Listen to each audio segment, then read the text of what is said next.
Et bonjour à tous, c'est Dre, bienvenue dans cette vidéo suivante, j'arrête de compter, sur les vecteurs. On va parler maintenant de la notion d'espace engendré, de collinaire, je préfère linéairement dépendant, linéairement indépendant, et le lien avec le parallélisme des droites. On va faire ça maintenant. On va commencer par la notion du coup d'espace engendré par un vecteur. Qu'est-ce que ça pourrait être l'espace engendré par un vecteur? Eh bien, si un vecteur, vous voyez ça comme étant un déplacement, eh bien voilà, un vecteur V pour changer. Un vecteur V, si je regarde l'espace engendré, qu'est-ce que ça va être? Bah, ça veut dire, voilà, le vecteur V il vous indique une direction. Et vous pouvez prendre cette direction, vous pouvez la prendre une fois, vous pouvez la prendre deux fois, vous pouvez la prendre trois fois, deux et demi, pi fois, ce que vous voulez, etc., etc., etc. Ça vous fait toute une demi-droite par là. Ou dans les négatifs, moins une fois, moins deux fois, etc., etc. Eh bien, voilà, si vous prenez n'importe quel nombre de fois le vecteur V, vous obtenez une droite. Et donc, on va dire que, on va le noter comme ça, l'espace engendré par le vecteur V, ben on va dire c'est l'espace de tous les... vous prenez votre vecteur, vous multipliez par n'importe quel nombre de fois, et ce nombre de fois, ça peut être n'importe quel nombre. Hein, je rappelle le niveau de la notation, c'est l'ensemble de tous les vecteurs de la forme KV, où K est un nombre. Et donc, vous obtenez une droite. Quelque chose d'intéressant maintenant, c'est de se dire, dans quel cas est-ce que j'ai deux vecteurs qui engendrent le même espace?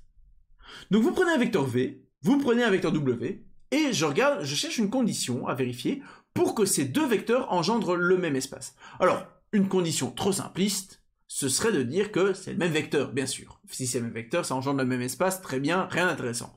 Mais il y a moyen d'être moins précis que ça. Il y a moyen que des vecteurs différents, vraiment différents.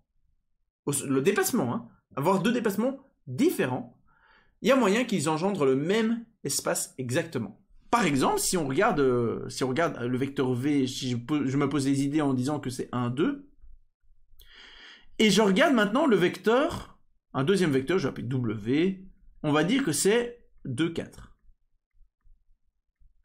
Eh bien, ces deux vecteurs-là, 1, 2 et 2, 4, on va les représenter, vous allez voir. 1, 2, il est plutôt comme ça. Ça, c'est fait. 2, 4, je peux le faire où je veux, hein, je vais le faire un peu plus haut. 2, 4, il est plutôt comme ça. Ça, c'est W. Eh bien, vous voyez bien que ils sont déjà... Vous voyez que ça engendre la même droite. Si je prends la droite engendrée par W, j'obtiens du coup la droite là. Pourquoi est-ce que j'obtiens la même droite? C'est ça la question qu'il va falloir trouver. Pourquoi est-ce que j'obtiens la même droite en prenant tous les vecteurs, en prenant n'importe quel nombre de fois W et n'importe quel nombre de fois V. Vous l'avez peut-être déjà vu au moment où je l'ai écrit, où j'ai choisi ces vecteurs-là. En fait, j'ai pris que W, c'était 2 fois V. Alors, regardez ici, 2, 4. 2, 4, c'est 2 fois le vecteur 1, 2. Eh bien, évidemment, du coup, ça va faire la même chose, puisqu'on a dit que, ici, dans l'espace engendré par un vecteur, vous prenez n'importe quel nombre de fois le vecteur V. Mais notamment, 2 fois V, il est dedans. Donc, en prenant 2 fois V, vous arrivez déjà à W. Bah donc, forcément, si vous arrivez à obtenir W, vous arrivez aussi à obtenir n'importe quel nombre de fois W. Prenez 2 fois V, et puis vous faites x 10 si vous voulez obtenir 10 fois W. Et donc, au final, la condition que doivent vérifier ces vecteurs pour engendrer le même espace, donc ils engendrent le même espace dans le cas où un de ces deux vecteurs est K fois l'autre vecteur. Évidemment, K différent de 0, parce que si on multiplie par 0, c'est nul. Mais voilà. Et V est égal K fois W, c'est la même chose, évidemment, que... c'est la même chose, je vais mettre même il existe un K. Il existe un K tel que V est égal à K fois W, et c'est évidemment la même chose que il existe un K, je vais mettre prime, tel que V fois K égale W, bien sûr, il suffit de diviser par K, c'est pareil. Et donc là, on a que si les deux vecteurs, clairement, si les deux vecteurs sont comme ça, j'ai envie d'utiliser le mot multiple, hein, mais c'est pas vraiment multiple, c'est pas vraiment un nombre, mais s'il existe un K tel que V fois K, c'est W, alors ils engendreront forcément le même espace. L'autre sens est moins évident, mais c'est valable aussi, c'est que s'ils engendrent le même espace, alors aussi, il existe un K tel que K fois V égale à W. Et du coup, Et du coup, voilà, on a vraiment que cet espace-là, la droite obtenue, il suffit de regarder si les vecteurs sont pas, entre guillemets, multiples l'un de l'autre. Et donc, ce principe-là d'être multiple l'un de l'autre, il est fondamental. Et le principe d'engendrer la même droite est fondamental aussi, puisqu'il permet de comprendre ce qui se passe en termes de droite. Donc, on va écrire ça. Premièrement, c'est que si...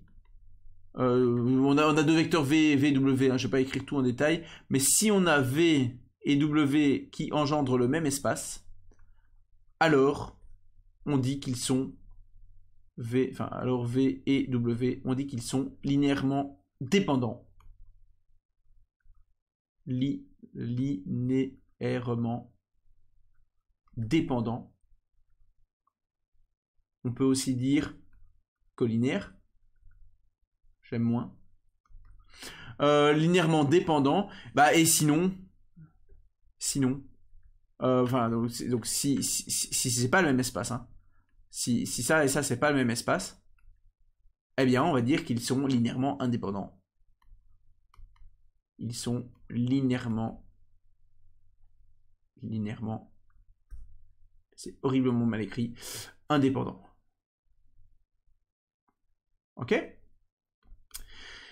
Et la deuxième chose qu'on a dite, c'est que engendrer le même espace, en fait, ça revient à la condition, ça revient à il existe un cas tel que V est égal K fois W. Ou l'inverse, mais c'est pareil. Ok ? Ça va nous permettre d'avoir une notion de linéairement dépendance. À quoi va servir cette notion de linéairement dépendant ? J'ai deux réponses. La première réponse, c'est en termes de droite. Si vous avez deux vecteurs qui engendrent la même droite, ok, genre par exemple, prenons deux représentants différents, genre j'ai un point ici et un point B là, AB, comme ça j'ai les représentants AB, et j'ai un représentant ici C et D. Ce n'est pas le même vecteur, je vais me mettre dans l'autre sens, je vais faire DC, voilà. Ce n'est évidemment pas le même vecteur, mais si vous pouvez montrer que CD c'est égal à un certain nombre de fois AB, ici le nombre sera carrément plus petit que 1, mais bon voilà, même négatif aussi, dans ce cas-là, les droites sont les mêmes. Mais je rappelle que la droite, je ne parle pas de la droite en tant qu'ensemble de points, parce que on a dit que les vecteurs, on pouvait les mettre où on voulait, donc forcément les droites, elles sont où vous voulez. Donc on va pas dire que c'est la même droite, ça n'a pas vraiment de sens, mais en tout cas on peut dire que les droites, elles sont parallèles. La droite AB, elle sera parallèle à la droite CD. Donc si les vecteurs sont linéairement dépendants, alors les droites AB et CD, elles sont bien parallèles. Ça c'est très fort, ça permet par exemple, qu'est-ce que ça veut dire que AB et CD sont parallèles ? Par exemple, ça veut dire que ACDB, c'est un trapèze. Ce truc-là est un trapèze. C'est ça que ça veut dire. On peut montrer que c'est un trapèze. Et au final, qu'est-ce qu'on a besoin de faire ? On a juste besoin de montrer qu'il y a un certain nombre. Donc, si on prend un exemple concret, si AB, il a les composantes 3, 6, que CD, il a comme composante -1, -2, on peut se demander si ABCD, c'est un trapèze. Comment est-ce qu'on fait ça ? Est-ce que je peux trouver que 3, 6 ? Est-ce que c'est K fois -1, -2 ? Est-ce que je peux trouver ce K ? Ça veut dire qu'il faudrait que 3, ce soit K fois -1, et qu'en même temps, 6, ce soit K fois -2. Eh bien, je résous, et je trouve K qui vaut -3. J'ai bien que -3 fois -1 et -3 fois -2, ça marche. Et donc, oui, K existe, il vaut -3, ok. Les vecteurs sont linéairement dépendants, donc AB est parallèle à CD, donc ABCD est un trapèze. Ok ? Facile, on peut montrer que c'est un trapèze. Ça, c'est une des utilités. On peut faire un petit peu de la géométrie, montrer que c'est un trapèze, juste en faisant des calculs de nombres. C'est quand même vachement pratique. L'autre utilité, ce sera un peu pour plus tard. Je vous donne juste l'intuition. On va quand même travailler un petit peu, quand même, on va pas que l'intuition. S'ils sont pas linéairement dépendants, donc on est dans un cas comme ça, et par exemple comme ça, eh bien on peut dire que ça forme un repère. Qu'est-ce que je veux dire par là? C'est quoi? Parce que pour l'instant, pour vous, un repère, c'est un axe X, un axe Y. Généralement bien perpendiculaire. Mais ce qu'on peut faire, c'est juste se dire, au lieu de connaître tout l'axe X, tout l'axe Y, je regarde juste le vecteur 0, 1. Là. Le vecteur qui va de 0, 0 à 1, 0. Donc c'est le vecteur de composante 1, 0. C'est le vecteur qu'on va appeler E1 souvent. Et le vecteur E2, c'est ce vecteur-là. Tac. Et donc lui, il est de composante 0, 1. Et maintenant, je peux me dire que, ok, j'ai un repère classique, hein, l'axe X, l'axe Y. Mais je pourrais très très bien me dire, regardez, je prends juste les vecteurs E1, E2. Et là, j'ai un repère. Ça veut dire que maintenant, si je veux trouver quel est celui-ci, eh ben, je peux dire, je prends, voilà, raté, je prends genre 3 fois E1, plus, c'est combien? C'est 2,5, là j'ai 1 fois E2, 2 fois E2 ici, 2,5, on va dire 2,5 fois E2, 2,5 fois E2, et ça me donne du coup le vecteur ici, qui me permet de trouver le point ici. Et donc ceci, cette combinaison-là de E1 et E2 me permet de trouver ce point-là. Et cette combinaison, elle va porter le nom de combinaison linéaire de E1 et E2. Donc si vous prenez E1, E2, si vous prenez n'importe quel nombre de fois E1 plus n'importe quel nombre de fois E2, eh bien vous avez une combinaison linéaire de E1 et de E2. Et donc ce que vous connaissiez avant comme étant l'axe X, l'axe Y, etc., eh bien on peut voir ça juste comme étant juste E1 et E2 qui forment du coup ce qu'on va appeler un repère. Et du coup, dans les repères, je peux avoir ici un autre repère avec n'importe quel vecteur. Je prends V, je prends W. Eh bien voilà, si V et W sont collinaires, sont linéairement dépendants, dans ce cas-là, je n'ai qu'une droite, ils engendrent uniquement une droite. Dans le cas où ils ne sont pas linéairement dépendants, ils n'engendrent pas uniquement une droite. On ne peut pas exprimer l'un en fonction de l'autre directement. Ça veut dire qu'ils sont fondamentalement différents. Ça veut dire, et comme dans le plan, c'est qu'un plan, c'est un espace à 2 dimensions, eh bien, avec ces deux vecteurs-là, je peux obtenir n'importe quel élément du plan. Par exemple, ce point-ci, je pourrais dire que c'est, je vais mettre un peu plus à gauche, là, je pourrais dire que c'est 2 fois V plus 1 fois W. Ce point-là, c'est 0, 0, je pars de 0, 0, et puis je fais 2V plus 3W. Et là, je suis occupé évidemment à confondre le point et le vecteur, hein, puisqu'en faisant 2 fois V plus 1 fois W, j'ai le vecteur là. Mais ça nous donne évidemment le point ici si je prends l'extrémité du représentant canonique, c'est-à-dire le représentant qui part de 0, 0. Ok, vous voyez un petit peu qu'on peut exprimer du coup le vecteur ici, là je vais mettre en bleu. Ce vecteur bleu là, je peux l'exprimer en fonction de V et de W. Hein, si je l'appelle U, je peux dire que U, c'est 2 fois V plus 3 fois W. Je peux me servir de V et de W pour créer un repère, qui n'est peut-être pas le repère habituel, mais qui est peut-être plus pratique dans la situation. Par exemple, si je reprends mon histoire avec les damiers, ce que je faisais dans la vidéo précédente, pour donner des exemples avec la multiplication et la division, enfin la multiplication et l'addition, pardon. Si je reprends maintenant un repère comme ça, regardez, je l'ai un peu décalé. A, B, C, D, E, F,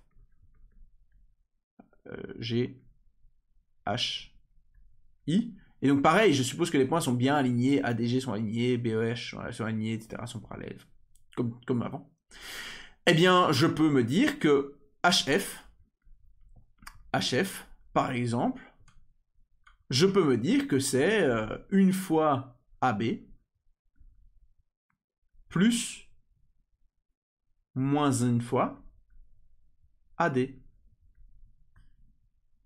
Tac, AB c'est lui, moins 1 fois AD c'est lui, et donc j'ai bien que HF c'est 1 fois AB moins 1 fois AD.